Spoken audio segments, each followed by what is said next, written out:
Un evangelista llegó a una ciudad y anunció su encuentro así: vengan a ver cómo un predicador arranca una página de la Biblia.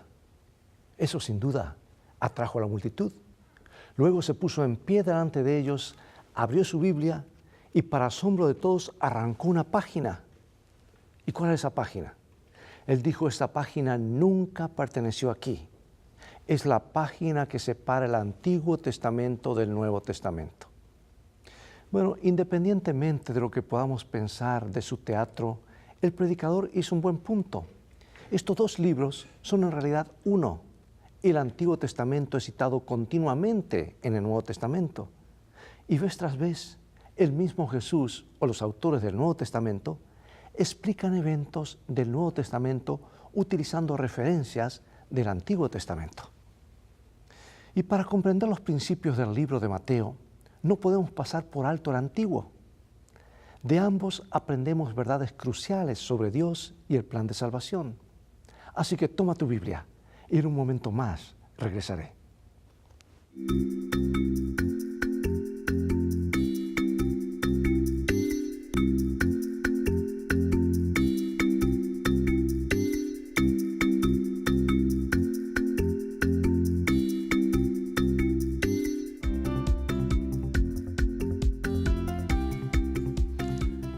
Dos de las grandes verdades declaradas por Jesús muestran su énfasis en estudiar el Santo Libro. San Juan 17:3. Y esta es la vida eterna, que te conozcan a ti, el único Dios verdadero, y a Jesucristo, a quien has enviado. Pregunto, ¿cómo podemos conocer a Dios y a Jesús? Es a través de las Sagradas Escrituras. No hay otra manera. Es la revelación de Dios. Por eso San Juan, capítulo 5, versículo 39 nos dice: escudriñad las Escrituras, porque a vosotros os parece que en ellas tenéis la vida eterna, y ellas son las que dan testimonio de mí. El Antiguo Testamento era el único que existía en sus días y en los días de los apóstoles. El Antiguo y el Nuevo Testamento son revelaciones escritas por Dios para revelar el plan de salvación a la humanidad. Aunque, sin duda, algunas partes del Antiguo Testamento, tales como el sistema de sacrificios, ya no son obligatorios para el mundo cristiano actual, no debemos cometer el error de menospreciar el Antiguo Testamento y degradarlo a un estatus inferior que el Nuevo. Así como Jesús, la palabra viviente, reveló al Padre, todas las Escrituras son la palabra escrita que revelan a Dios. Y su palabra es poderosa. Contiene la energía que crea la materia. Él dijo y fue hecho. Él mandó y existió. Por la fe entendemos haber sido constituido el universo por la palabra de Dios, dice la Escritura. Y eso nos lleva a nuestro versículo central en San Mateo capítulo 4, versículo 19. Y Él les dijo: venid en pos de mí, y os haré pescadores de hombre. Cuando Jesús llamó a Pedro y a Andrés para esta tarea, los invitó a algo sobrenatural, a ser los instrumentos del cielo para traer vida a la vida de las personas a través de la palabra de Dios y mensajes del corazón de Dios al corazón de las personas. Si tú fueras el diablo y supieses la importancia que tiene este libro, ¿qué harías con él? Tratar de esconderlo de la vista de las personas, malinterpretarlo o tratar de destruirlo. Y es exactamente lo que ha ocurrido a través de los siglos. Lo triste es que el mismo mundo cristiano a quien Dios le pidió que compartan el mensaje de este libro son cómplices de estos tres males. Y el diablo se las ha ingeniado para que lo hagan en el nombre de Dios. ¿Sabes que uno de los grandes desafíos de la humanidad ha sido el descubrir el significado y propósito de nuestras vidas y cómo vivir de acuerdo a eso? Y para eso Dios nos ha dejado un manual de instrucciones, no solo para vivir aquí, sino para vivir para siempre. Por eso existe la Biblia, el Evangelio y la historia de Jesús y lo que Él ha hecho por nosotros. En Jesús, en su preexistencia, en su nacimiento, en su vida, en su muerte, en su ministerio celestial y en su segunda venida, podemos encontrar respuestas a las preguntas más apremiantes de la vida. Hoy veremos los comienzos de la vida de Cristo y su trabajo aquí en esta tierra. Una vida y una obra que son lo único que puede darle sentido pleno a nuestra vida y a nuestra obra. Bueno, San Mateo 3 comienza con Juan el Bautista, cuya primera palabra registrada en el texto es un imperativo. Dice, arrepentíos. En cierto modo, es un resumen de lo que Dios ha estado diciendo a la humanidad desde la caída. Arrepentíos, aceptan mi perdón, apártense de sus pecados y encontrarán redención y descanso para vuestras almas. Y sin embargo, a pesar de ser este un mensaje universal, Juan le dio otro giro a la verdad presente, con un mensaje especial para la gente de su época. ¿Y qué es la verdad presente? Es el mensaje directo para la hora en que se vive. Después de la caída, por ejemplo, la verdad presente era que la simiente de la mujer derrotaría a Satanás. En los días de Noé, ¿cuál era la verdad presente? Entren al arca para salvarse. En los días del cautiverio de Babilonia, salid de ella. En los días de Jesús, arrepentíos, el reino de los cielos se ha acercado. Y antes de 1844, la verdad fue la hora del juicio ha llegado. Hoy, el mensaje de los 3 ángeles y el regreso de Jesús. O sea, ¿cuál fue el mensaje de Juan el Bautista que él predicó en esa época junto al llamado al arrepentimiento? También al llamado al bautismo y a la confesión. ¿Cuál fue? Lo encontramos en San Mateo capítulo 3, versículos 2, 3 y 6. Arrepentíos porque el reino de los cielos se ha acercado. Pues este es aquel de quien habló el profeta Isaías cuando dijo, voz del que clama en el desierto, preparad el camino del Señor, enderezad sus sendas. Y eran bautizados por él en el Jordán, confesando sus pecados. Juan también hace algo aquí que se hace a través de todo el Nuevo Testamento. Él cita el Antiguo Testamento. La profecía del Antiguo Testamento cobra vida en el Nuevo, una y otra vez.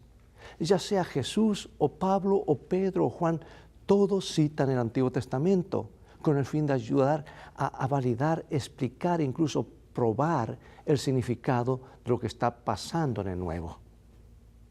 No es de extrañar que aún Pedro, siendo testigo presencial de muchos milagros, hizo hincapié en la palabra profética más segura al hablar sobre el ministerio de Jesús. Juan decía a los líderes lo siguiente, Mateo 3, 7 al 12, sígueme.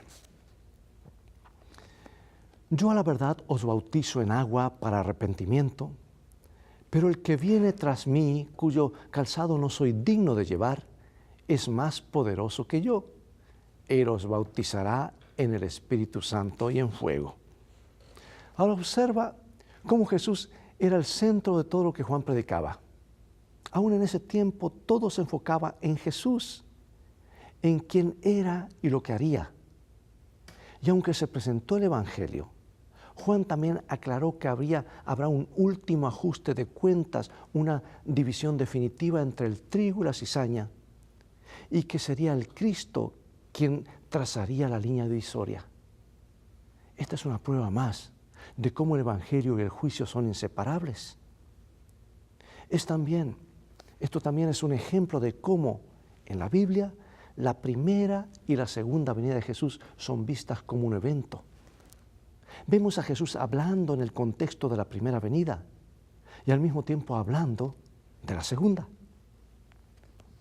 Ahora llega el momento de la gran prueba para Jesús. El diablo lo tenía en su terreno y pensó que la victoria era suya. Imagínate esta escena desde la perspectiva del mismo Satanás. El ser divino y exaltado, a quien él conocía como el Hijo de Dios, se había rebajado a sí mismo. Había adquirido forma humana a fin de salvar a la raza humana. Y este fue el mismo Jesús quien peleó contra él en el cielo y quien lo expuso junto a sus ángeles. Pero ahora este Jesús, ¿era quién? Aquel hombre demacrado, solitario, en un desierto áspero y sin apoyo obvio. Ciertamente ahora Jesús sería un blanco fácil para los engaños de Satanás. ¡Qué contraste! Mientras que Lucifer una vez trató de ser como el Altísimo, Jesús se despojó a sí mismo de la gloria del cielo. Aquí en esta escena podemos ver la gran diferencia entre el egoísmo y el desinterés. La gran diferencia entre lo que es la santidad y lo que hace el pecado. Y eso nos lleva al libro de Filipenses, capítulo 2, versículos 5 al 8. Haya pues en vosotros este sentir que hubo también en Cristo Jesús, el cual siendo en forma de Dios, no estimó el ser igual a Dios como cosa que aferrarse, sino que se despojó a sí mismo, tomando forma de siervo, hecho semejante a los hombres, y estando en la condición de hombre, se humilló a sí mismo, haciéndose obediente hasta la muerte y muerte de cruz. Satanás se exaltó a sí mismo. Jesús se humilló a sí mismo, incluso hasta el punto de la muerte. ¿Qué podemos aprender de este poderoso contraste? ¿Y cómo podemos aplicar esta importante verdad a nosotros mismos? ¿Cómo debería afectar la forma en que tomamos ciertas decisiones, especialmente aquellas en las que nuestro ego está en juego? Imagínate cómo los ángeles que habían conocido a Jesús en su gloria celestial deben haber visto lo que estaba ocurriendo. Ya en estos dos enemigos ahora, estos dos estaban cara a cara, en un modo, en tal conflicto, los dos que nunca habían experimentado entre ellos antes. Aunque tenemos la ventaja de saber cómo terminó, los ángeles, todo el cielo en realidad, no. Seguramente ellos estuvieron atentos al conflicto en cada paso con gran fascinación. Ahora en Mateo capítulo 4, versículos 1 al 12, encontramos las tentaciones, las tres tentaciones a las que Jesús fue expuesto, en las que se resumen todas las tentaciones de los seres humanos. El apetito y lujuria, presunción y confianza propia, adoración, amor al mundo y a las riquezas. ¿Por qué Jesús tuvo que atravesar por todo esto? ¿Qué relación tiene esta historia con la salvación? ¿Cómo soportó Jesús tales tentaciones bajo condiciones tan duras? ¿Y qué nos enseña esto sobre soportar las tentaciones? Bueno, San Mateo 4 comienza con lo que parece una idea extraña. San Mateo 4:1 nos dice: Entonces Jesús fue llevado por el Espíritu al desierto para ser tentado por el diablo. Fue el Espíritu quien llevó a Jesús al desierto para ser tentado por el diablo, dice el texto. Se supone que debemos orar para no ser llevados a la tentación por el diablo. Y la oración de Jesús dice: no nos metas en tentación, mas líbranos del mal. ¿Por qué entonces lo guió el Espíritu Santo a Jesús de esta manera al desierto? Una clave se encuentra en el capítulo anterior, cuando Jesús viene a Juan para ser bautizado. Y al ver la resistencia de Juan, Jesús le dice: deja ahora, porque así conviene que cumplamos toda justicia. Jesús tuvo que ser bautizado a pesar de que Él era sin pecado para cumplir toda justicia, es decir, hacer lo necesario para ser el ejemplo perfecto y el representante perfecto en la humanidad. En la tentación en el desierto, Jesús tuvo que pasar por la misma experiencia de Adán. Es que necesitaba salir victorioso de la tentación que todos, desde Adán en adelante, hemos fracasado en alcanzar. De modo que Cristo había de rescatar o resarcir el fracaso de Adán, excepto que lo hizo bajo diferentes circunstancias. Y a través de su victoria, Jesús nos muestra que nunca tenemos una excusa para el pecado, que no hay justificación alguna para ello, y que cuando seamos tentados no tenemos que caer, sino que podemos vencer por medio de la fe y un corazón sumiso. Como se ha dicho y como lo ha dicho Santiago en capítulo 4, versículo 7. Resistid al diablo y huirá de vosotros. Acercaos a Dios y Él se acercará a vosotros. Hermosa promesa. ¿Cómo nos muestra este relato lo esencial que es la justicia de Cristo en nuestras vidas? Imagina si tuviéramos que estar en nuestra propia justicia, sin esa cobertura, sin justificación por nuestros pecados. ¿Qué esperanza tendríamos? Bueno, avanzamos en el libro de San Mateo. Vemos que Juan, por predicar la verdad sin rodeos, fue enviado a la cárcel. Se pone fin a su ministerio de una manera dramática y sangrienta. Y aunque nunca dijo una profecía excepto el hacha está a la raíz, Jesús se refirió a él como el más grande profeta alguna vez nacido, lo cual me indica cuánto valora Dios la presentación del mensaje en forma clara. Recién ahora es cuando Jesús oficialmente empieza su ministerio. San Mateo capítulo 4, versículos 13 al 16. Y dejando a Nazaret, vino y habitó en Capernaum, ciudad marítima, en la región de Zabulón y de Neftalí, para que se cumpliese lo dicho por el profeta Isaías cuando dijo: tierra de Zabulón y tierra de Neftalí, camino del mar, al otro lado del Jordán, Galilea de los gentiles. El pueblo asentado en tinieblas vio gran luz, y a los asentados en región de sombra de muerte, luz les resplandeció. Zabulón y Neftalí fueron dos de los hijos de Jacob, y sus descendientes se convirtieron en dos de las tribus que finalmente se asentaron en la hermosa región del norte. Desafortunadamente, estas dos tribus se encontraron entre las 10 tribus que renunciaron a su fe en Dios, y se volvieron hacia las cosas del mundo. Muchos de los profetas del Antiguo Testamento arremetieron contra la pecaminosidad, la mundanalidad y la maldad de estas dos tribus del norte, que fueron finalmente invadidas por los asirios, quienes luego los repartieron por todo el mundo entonces conocido. A su vez, los gentiles se establecieron en Israel y Galilea se convirtió en una población mixta, un lugar confuso y oscuro.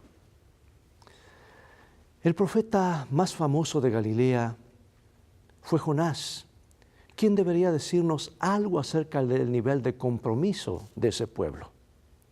Pero a pesar de los problemas en Galilea, había una hermosa profecía de Isaías que incluyó a la oscura tierra de Zabulón y Neftalí, y a los asentados en la región de sombra de muerte, dice, luz les resplandeció.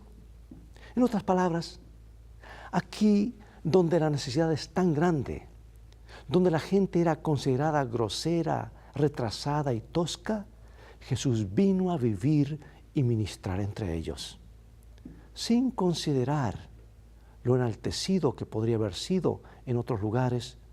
Vemos la voluntad de Jesús de humillarse a sí mismo por el bien de los demás. Vemos aquí también otro ejemplo de cómo el Antiguo Testamento era tan central para el ministerio de Jesús. Al igual que Juan, Jesús comenzó su ministerio con un llamado al arrepentimiento. Él sabía, al igual que Juan, el estado caído de la humanidad y la necesidad de que todas las personas se arrepientan y vengan al conocimiento de Dios. Por lo tanto, no es de extrañar que su primer anuncio público, al menos como se registra en Mateo, era un llamado al arrepentimiento. Por eso nos preguntamos, ¿qué nos dicen estos versículos acerca de la totalidad del llamado que Cristo hace a nuestras vidas? Vayamos a Mateo capítulo 4, versículos 17 al 22. Desde entonces comenzó Jesús a predicar y a decir: arrepentíos, porque el reino de los cielos se ha acercado. Andando Jesús junto al mar de Galilea, vio a dos hermanos, Simón llamado Pedro y Andrés su hermano, que echaban la red en el mar porque eran pescadores. Y les dijo: venid en pos de mí, y os haré pescadores de hombres. Y ellos entonces dejando al instante las redes, le siguieron. Pasando de allí, vio a otros dos hermanos, Jacobo, hijo de Zebedeo, y a Juan, su hermano, en la barca con Zebedeo, su padre, que remendaban sus redes, y los llamó. Y ellos, dejando al instante la barca y a su padre, le siguieron.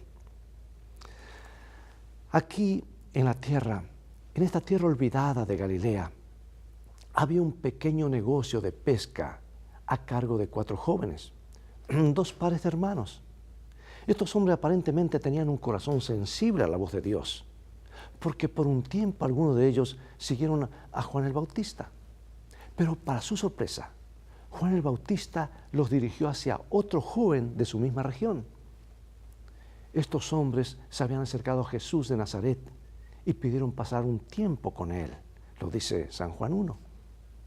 Así es como trabajaba esa cultura. Los hombres se acercaban a un rabino y le pedían permiso para seguirlo. Pero era el rabino quien tomaba la decisión final sobre quiénes serían sus discípulos. Y cuando un rabino les pedía que fueran sus discípulos, era un momento de gran emoción. Mucha gente ha crecido con la idea de que cuando Jesús llamó a los discípulos en el mar, esa fue la primera vez que se habían conocido. Pero sabemos por Juan 1 al 5 que estos hombres ya habían pasado un año con Jesús, aparentemente a medio tiempo. Comenta la profetisa del pueblo de Dios lo siguiente. Ella dice: Jesús eligió a pescadores sin letras porque no habían sido educados en las tradiciones y costumbres erróneas de su tiempo. Eran hombres de capacidad innata, humildes y susceptibles de ser enseñados, hombres a quienes se podía educar para su obra. En las profesiones comunes de la vida, hay muchos hombres que cumplen sus trabajos diarios, inconscientes de que poseen facultades que, si fuesen puestas en acción, los pondrían a la altura de los hombres más estimados del mundo. Se necesita el toque de una mano hábil para despertar estas facultades dormidas. A hombres tales llamó Jesús para que fuesen sus colaboradores y les dio las ventajas de estar asociados con Él. Hoy repasamos brevemente la importancia que la Biblia tiene o da como su totalidad. O mejor dicho, lo importante es que tomar la Biblia de tapa a tapa, porque el Nuevo Testamento es el cumplimiento del Antiguo y no podemos entender todo el plan de salvación si seguimos solamente una parte de la Biblia. Es como querer ir a la universidad sin haber pasado por la escuela secundaria o la primaria. Algo falta. O sea que los 2 libros, las 2 partes son importantes. Luego vimos el ministerio de Juan el Bautista y su fidelidad en presentar un mensaje claro, dejándonos un ejemplo al predicar la verdad presente para esta hora. Luego pasamos por las tentaciones de Jesús y cómo salió victorioso, y cómo la Biblia, el Antiguo Testamento, fue central en esta situación. Aunque Jesús era Dios, ahora en semejanza de carne de pecado, Él usó las Escrituras como su medio de defensa contra las tentaciones del diablo. Si Jesús mismo tuvo que hacer eso, ¿qué debe de decirnos esto acerca de cuán central y fundamental debiera ser la Biblia en nuestras vidas, sobre todo en nuestra lucha contra la tentación? ¿Cómo lo hacemos en la práctica? ¿Cuáles son algunas de las maneras en que podemos usar la Biblia para ayudarnos a resistir los asaltos que todos enfrentamos? Y finalmente vimos el llamado a los primeros discípulos y cómo estos avanzaron por fe y fueron usados como instrumentos en el plan de salvación. Amigo y amiga, tú y yo, al aceptar a Cristo y su llamado, el llamado a servirle, nos colocamos en el centro de acción de Dios. ¿No es esto maravilloso? Ahora somos parte del mayor plan de rescate del universo. Somos llamados como ciudadanos a ser parte del reino de Dios. Y eso es no solamente un privilegio, sino una gran responsabilidad. Tal vez tú puedes decir, pero Señor, yo no tengo mucho, yo no tengo talentos. Pero si Jesús te ha llamado a ser parte de su iglesia, es porque eres una parte vital en el edificio que es la iglesia. Porque a todo el que Dios llama, habilita. Toma a hombres toscos, toma a hombres que no tenían prácticamente educación y menos educación religiosa, y los transformó en discípulos para llevar un mensaje de esperanza que sacudió al mundo. ¿Quisieras hoy pedirle fuerzas a Dios para salir victorioso ante la tentación? ¿Quisieras servir fielmente a Jesús predicando la verdad presente de los 3 ángeles para esta hora como Juan lo hizo en sus días? ¿Quisieras responder al llamado del Maestro como los discípulos a seguirse? Hay un precio que pagar, pero la recompensa es segura. Acompáñame en oración. Gracias, oh Padre, porque al repasar esta porción del libro de Mateo, encontramos lecciones prácticas para nuestras vidas. Vemos cómo Jesús venció al tentador usando la palabra, dependiendo de la palabra. Y hoy queremos ser victoriosos, usando y grabando esos principios de tu palabra en nuestra mente y corazón. Vimos también cómo Juan fue fiel en la presentación de todo el mensaje, ayudando a serte fieles a presentar la verdad presente para esta hora, de que Jesús viene pronto, que la hora del juicio ha llegado, que hay que salir de Babilonia y hay que evitar la marca de la bestia. Gracias porque nos ha llamado para presentar este mensaje. Danos el poder, danos la fuerza, porque te lo pedimos en el nombre de Jesús. Amén. Dios nos ayuda a serle fiel cada día y que la lectura y meditación de la palabra pueda tener prioridad en nuestra agenda hoy y cada día de la semana. Ha llegado el momento de despedirnos y será hasta el próximo programa de la serie Lecciones de Vida. Invita a otros para que sintonicen esta programación. Dios te bendiga y recuerda, tú vales mucho para Jesús. Él te ama más de lo que puedes imaginar.